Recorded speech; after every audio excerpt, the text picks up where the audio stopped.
So going back into the Tata Group journey, so what are some of the key lessons that startups can learn from Tata Group's journey and probably from their philosophy? I always like to focus on one key lesson only, uh, and that is I call it corporate Ayurveda.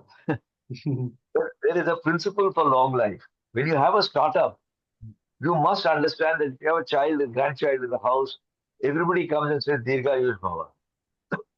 Nobody wishes that the child should die quickly. So when you raise the kid, you must raise the kid in such a way that he doesn't become, 10 kilo, 70 kilos of weight at the age of 10. There's no point working for valuation. You must work for values. You don't say, I'll deal with audit and governance later. Abhi kaam chalao.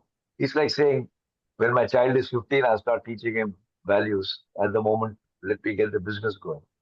So just like a parent, and every parent tries his or her hardest. It may or may not produce a good result, but there's always a bit of chance in that to raise good and responsible children. Every entrepreneur has to be like a parent. And I've taken many examples from parenting to say there are some things that you don't ignore. If you've not instilled values in the child by the time the child is 5 or 6, you might have missed the bus.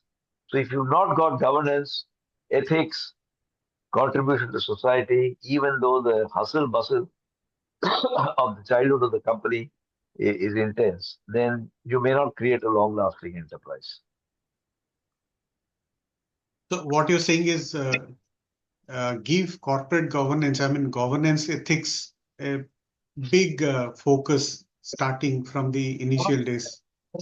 And responsible behavior, unlike what many other startups do, because they get carried away as young people and they make big loans, they want bigger and bigger valuation, and then the Baijus of the world happen. Mm. So one is trying to learn from that.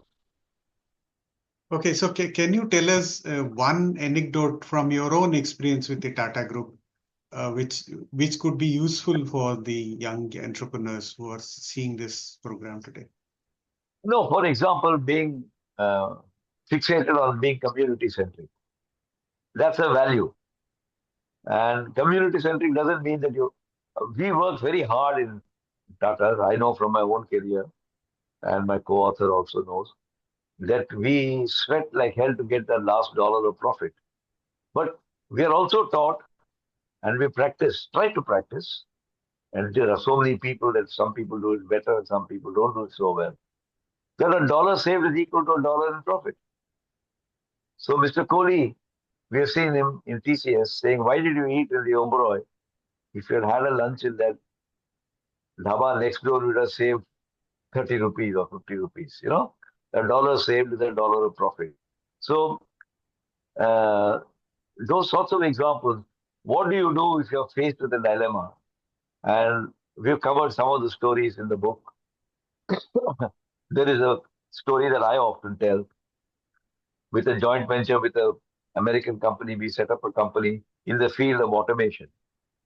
And the CEO of that company came to Ratan Tata, who was the chairman of the company. Before I became chairman, Ratan Tata was the chairman of that company. And he said, I can't get a single order without paying a backhand to the top management of the company. So Ratan Tata's answer was, close down the factory. So that shook up the place. How can you close down a brand new factory? So they tried again and again and finally cracked it. And now it's a flourishing company. Which company is this? Honeywell, Tata Honeywell. Okay. Mm. Now, of course, Honeywell has bought out Tata, so it's called Honeywell India. Right. Okay.